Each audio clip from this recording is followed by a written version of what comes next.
බුද්ධියංශය අපේ බුද්ධියංශය නිසා තමයි සහරාන්ට ඔබතුමාලා පඩි ගෙවලා තමයි මේ රටේ 250කට නිසා මරන්න ඒ සහරාන්ගේ ඔබතුමාලා පඩි ගෙවලා තමයි ඒ සහරාන්ගේ ඉන්ෆර්මේෂන් එක ඉන්දියාවෙන් ඔබතුමාලා තමයි මේ රටේ අයිතික කතෝලික ජනතාව ටික මරලා දැම්මේ මේ ඕක අද පිළිගත්තා විරන්ති රාජපක්ෂට කෝටි 16ක මූල්‍ය අපහරණ චෝදනා 2012-2013 දැයට කිව්ල ජාතික ප්‍රදර්ශනයේදී ටෙන්ඩර් තුලින් කූට උපක්‍රම මාර්ගයෙන් රාජ්‍ය මුදල් රුපියල් කෝටි 16කට අධික මුදලක් වංචා කර හා සාවාද්‍ය පරිහරණය කිරීම පිළිබඳව පරීක්ෂණයක් ආරම්භ කරන ලෙස නාස්තිය දූෂණයට එරෙහි පුරවැසි බලය සංවිධානය අල්ලසෝ දූෂණ විමර්ශන කොමිෂන් සභාව වෙත පැමිණිල්ලක් ලැබු කර තිබෙනවා. රාජ්‍ය මූල්‍ය චක්‍රලේඛ, රජයේ මුදල් සංග්‍රහය, රජයේ ප්‍රසම්පාදන මාර්ගෝපදේශ සංග්‍රහය සහ සාමාන්‍ය නීතිද දැඩි ලෙස උල්ලංඝනය කරමින් මේ දූෂිත ටෙන්ඩර් අයිතම යොමු කරමින් තිබෙන බව තිබුණු බව තමයි ඒ වාර්තාවේ සඳහන් කර තියෙන්නේ. මේ දිනමින පුවත්පතේ සටහනක එයත් වාර්තා කර තියෙනවා. මෙත්මල් පූදින සයිස් එකක් වගේ තියෙන්නේ. දැන් මොන කරමුද අට්ටාල කීපයක් සමග ලාබු ගෝණි 7-8ක්ම නැත්තම් ගහමු අට්ටාල කීපයක් බේස් වලවල් 4යි ටයි බීම් එකයි ෆවුන්ඩේෂන් එකයි උඩ වහලයයි උළු සමග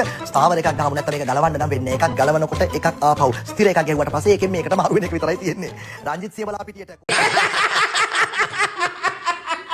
හරි සහරන්ට ජෙව්ව හරිනේ හරි සහරන්ට බුද්ධියංශය අපේ බුද්ධියංශය නිසා තමයි සහරන්ට ඔබතුමාලා පඩි ගෙවලා තමයි මේ රටේ 250කට නිසා මරන්න ඒ සහරන්ගේ ඔබතුමාලා පඩි ගෙවලා ඒ සහරන්ගේ ඉන්ෆර්මේෂන් එක ඉන්දියාවෙන් ඔබතුමාලා තමයි මේ රටේ කතෝලික ජනතාව ටික මරලා දැම්මේ මේ ඕක අද පිළිගත්තා මෙන්න මේ වගේ උන්ගේ කටර එන්න ඕන මේ වගේ බොරු කියවට සමාජගත කරනවා නේ බාන්න. මහනුවර රේස් බෙදපු බොරු ප්‍රබන්ධ නිර්මාණය කළේ නාමල්ගේ මල්ලි ආණ්ඩුවේ ඩොලර් මිලියන 380ක් ඉදම් කළා හොයාගන්න බැරි රොකට් එකක් ඇව්වා කියලා බොරු කතා ගොඩ නැගුවේ ඒ වෙනුවෙන්. නාමල පිපෙනවා දැන් පිපීගෙන එන්නේ. හිතන්න එපා නාමල පිපෙන්නේ නැහැ කියලා. නාමල පිපෙනවා බොහොම විදියට.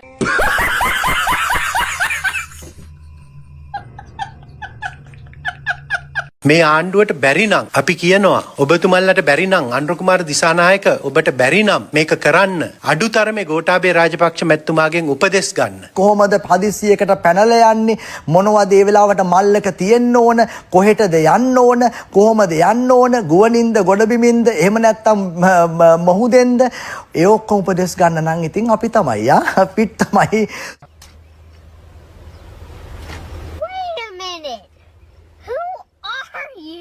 එන්නේ මම හිතන්නේ අපේ පවුලේ හිට මෝඩ මිනිහා මම.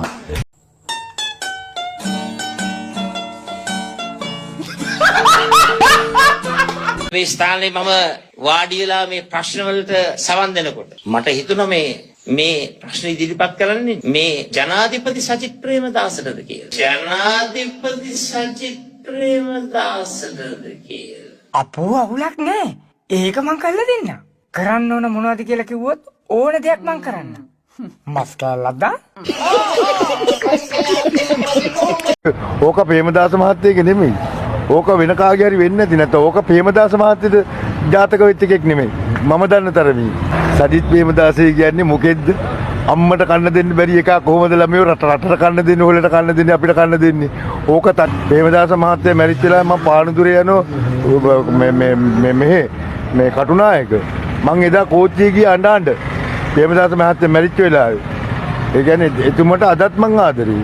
ඒ මිනිස්සුගේ ආත්මේ කනෝ ඒ සජිත් ප්‍රේමදාස කියන්නේ ඕක ගෝත බහ ඕක අම්මට කන්න දෙන්න බැරි එකක් කොහොම ළමයි රටට කන්න දෙන්නේ රටක් හදන්නේ මුන් හදන්නේ මේ ආණ්ඩුව කොහොම හරි කුපිත කළා මේව කළා වනසලා නැත්තම් ඕකුන් අර පැත්තේ මොන ඔච්චර දේශපාලඥයෙක් කියලා මොනවද කර විලම්බීත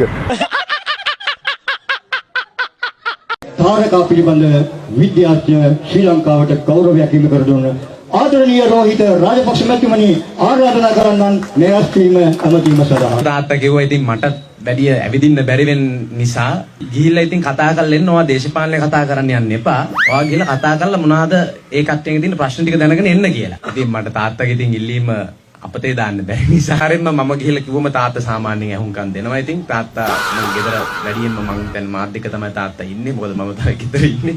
අපේ අනිත් අයලා දෙන්න කාර්ය බහුලයි හැම වෙලේම යනවා.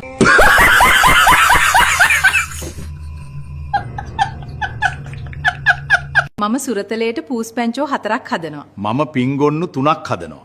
මම කතා කරන බූරුවෙක් හැදුවා.